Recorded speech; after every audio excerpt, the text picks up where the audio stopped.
अनुरोध करछी पंडित दीनदयाल उपाध्याय और आज भारत माता तथा मन की बात মতো ভোট আমরা দেখেছি। এই কারণেই প্রধানমন্ত্রী আমাদেরকেও আপনাদের মাধ্যমে আমাকে দিয়েছে বটে, কিন্তু আপনাদেরকেও আমি এটা শেয়ার করতে চাই, কারণ উনি আপনাদেরকেই দিয়েছেন এই সবার। তো এখানে আজকে বিভিন্ন বিষয় আমরা এখানে দেখলাম।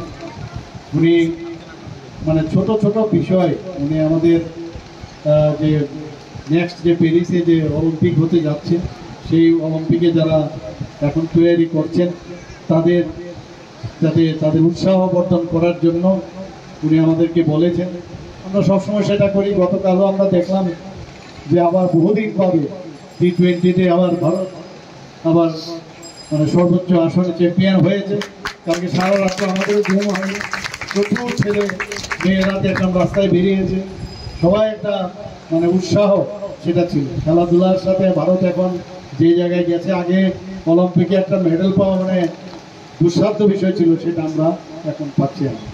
প্রধানমন্ত্রীজি খুব জোর দিয়েছেন যে আমাদের ভোকাল ফর লোকাল, নিজস্ব যে আমাদের যে তৈরি জিনিস, এখানে ছাতার কথা উনি বলেছেন।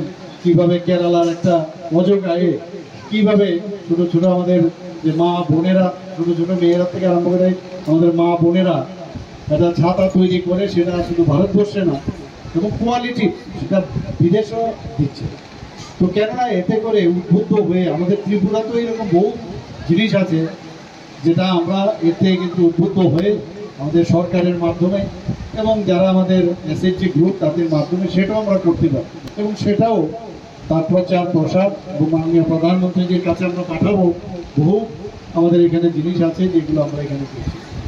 এগুলো দেখানোর অর্থই হচ্ছে প্রধানমন্ত্রীজি এই ভারতকে একটা ডাইনামিক ভারত যে তৈরি করার যে বিষয় উনি সেটা চাইছেন, এবং এখন বলার অপেক্ষা রাখে না যে ভারত যেভাবে এখন সামনের দিকে এগিয়ে যাচ্ছে এবং সমস্ত পৃথিবী মাননীয় প্রধানমন্ত্রীজিকে বারবার ধন্যবাদ দেন। আপনারা দেখেছেন 21শে জুন উনি যেটা ইউনাইটেড নেশনসে দাবি করেছিলেন যে যোগা সমস্ত মানুষের জন্য। উনি আপনারা সবাই জানেন যে উনি যখন যে আমাদের যে উপনিষদের যে শ্লোক যে বসুদেবা কুটুম্বকম সেটাকে নিয়ে যখন উনি বললেন যে ওয়ান আর্থ ওয়ান ফ্যামিলি ওয়ান ফিউচার, সেটা নিয়ে আজকে দেখলেন আপনি কতগুলো মানে মিডল ইস্ট থেকে আরম্ভ করে সমস্ত দেশে মানুষ এখন সেই যোগা 21শে বিষয় সেইগুলো ওনার মাধ্যমে আমরা কিন্তু জানতে পারি। অর্থাৎ সারা ভারতবর্ষকে এক সূত্রে যে বাধা, সেটা আজকে এই কাজটা আজকে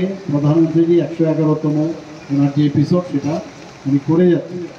আমরাও কিন্তু এখানে এরকম একটা জায়গায় আমরা বাস করি, সেখান থেকে সারা ভারতবর্ষকে বা অন্য যে কোনো জায়গায় যেখানে যে বাস করুক সারা ভারতবর্ষকে জানা, সেটা পরিভ্রমণই হোক আর যাই হোক, পর্যটনের মাধ্যমে হোক, সব কিন্তু জানা সম্ভব। কিন্তু প্রধানমন্ত্রী যে এরকম ছোটো ছোটো বিষয়, সার্বিক বিষয় যেভাবে আমাদের কাছে রেখেছেন, নিশ্চয়ই এতে করে আমাদের জ্ঞান কিন্তু অনেক বেশি সমৃদ্ধ হয়। আজকে এখানে এতদিন আমাদের যে 3 মাস সমানে যে ইলেকশন হয়ে গেল, প্রথমেই মাননীয় প্রধানমন্ত্রীজি যে সারা পৃথিবীর মধ্যে একটা সর্ববৃহৎ গণতন্ত্রের পীঠস্থান বলা যায় ভারতবর্ষে যে ইলেকশনটা হয়ে গেল, তার জন্য উনি সমস্ত যারা এই ইলেকশনে যারা ভোট দিয়েছেন বা যারা এই ভোট পরিচালনার ক্ষেত্রে যারা যোগদান ছিলেন বিভিন্ন স্তরে, তাদেরকে উনি ধন্যবাদ দিয়েছেন। আমরাও ভাবছিলাম যে ইলেকশন শুরু তো হলো, কবে শেষ হবে এবং তার রেজাল্ট, এবং আমরা দেখলাম আবার তৃতীয়বারের জন্য মাননীয় প্রধানমন্ত্রী হিসাবে উনি আবার যথাস্থানে উনি বসেছেন। কিছুদিন আগেও ওনাকে আমি ত্রিপুরাবাসী হয়ে ওনাকে আমি ধন্যবাদ দিয়ে এসেছি। উনি উল্টো আমাকে আবার ধন্যবাদ দিল যে আপ তো কামাল কর দিও ত্রিপুরা में। হ্যাঁ, যে দুটো আমাদের সারা ভারতবর্ষের মধ্যে কিন্তু এরকম ভোটে আর মানে কোথাও পাওয়া মুশকিল, এবং এখানে আমাদের যে বিধানসভার উপনির্বাচন একটা হয়েছে, সেখানেও প্রায় 78% মতো ভোটে আমরা জিতেছি।